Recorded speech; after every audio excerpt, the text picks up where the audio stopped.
Hey guys, welcome back to the channel. In this video, we're going to go over an article released from 88 Energy, ticker symbol EEENF. This was just posted on their Twitter feed, and this is the first time I'm looking at it, so bear with me as I read it through. Before we do, just to reiterate, not a financial advisor. Make sure you do your own research. Also, if you find value in this video or appreciate our other updates, consider subscribing to the channel, hit the notification bell, like the video, and share with a friend as we grow the channel. So it says 88 Energy Limited, Project Ice Wine, independent third-party mapping complete. The highlights are the third-party evaluation of the Ice Wine East mapping is now completed. All Pantheon reservoir units independently interpret to extend onto 88 Energy's Ice Wine acreage. We'll go over that in a second. Pantheon wells have flowed 35 to 40 degrees API oil from multiple Brookian reservoirs. Pantheon testing has confirmed reservoir deliverability of light sweet oil, which 88 Energy believes is positive for the prospectivity of the adjacent Project Ice Wine acreage. In depth, the petrophysical reevaluation of Ice Wine 1 and border Ice Wine East acreage has been completed, with the results indicating comparable or better reservoir quality in some reservoir units relative to those of Pantheon tested intervals which flowed oil.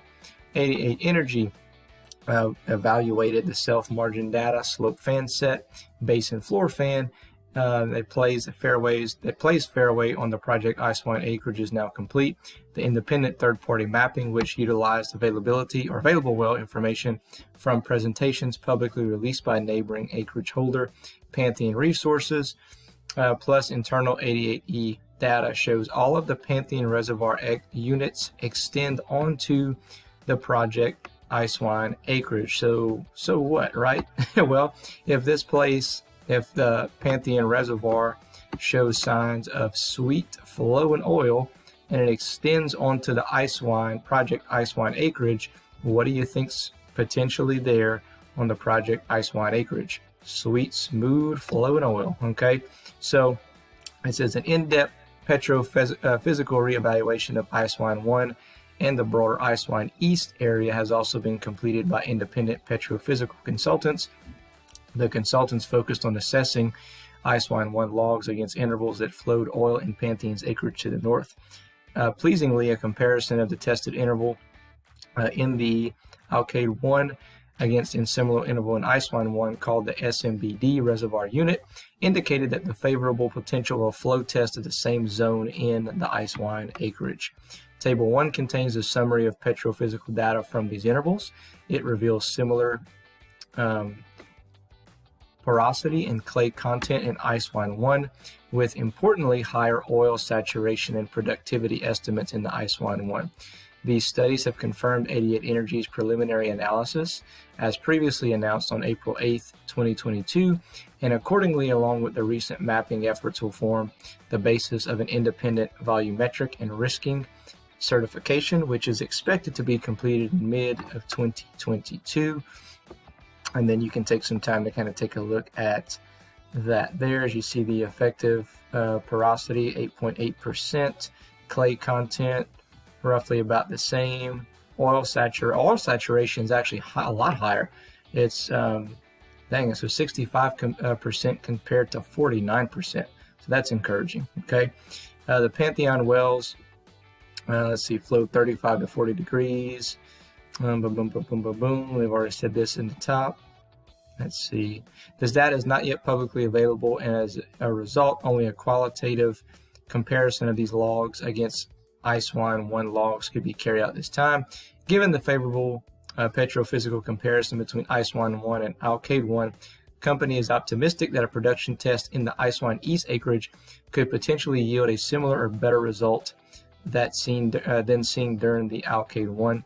Company also notes that Pantheon's plan to drill a horizontal production well in mid-2022 in Alkade, called Alkade 2, to prove up the development concept, as you can see in the figure 2 below. Okay, so that's the Alkade 1 going straight up and down. This is your horizontal going left to right. All right, and these are some of their data that they've released here, I guess, here. And it goes down to show you just, some information about the company. So pretty good news on 88 Energy for those of you who currently hold the stock. Again, I don't currently hold any, but I know that a lot of you have been accumulating in this time period when it's just been stagnant and not doing anything.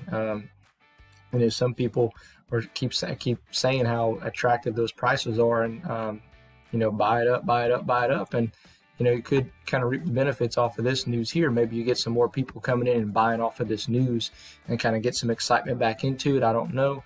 Now, I've been burned on this stock several times, which is why I'm currently out of it, but I have been keeping an eye out, not only for myself, but primarily for you guys, because I know some of you follow the channel for it. So let's go ahead and take a look at the charts, and let's go ahead and see what they're telling us.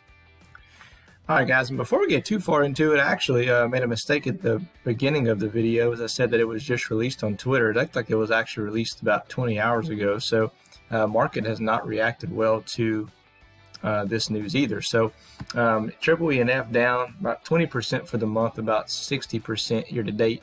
As you see here, whenever that Merlin 2 failed, it shot all the way down. I mean, just right off of a cliff. And I kind of told you about that a while back, was we could potentially see more downside here, and we need to redraw the fib level now.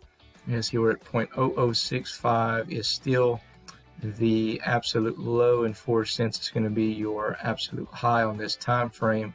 But we talked about how this could trade sideways, but also come down and hit 0.0065, and it looks like we have potential to get there now, as we're actually undervalued a pretty decent amount, and we weren't even this whole time here.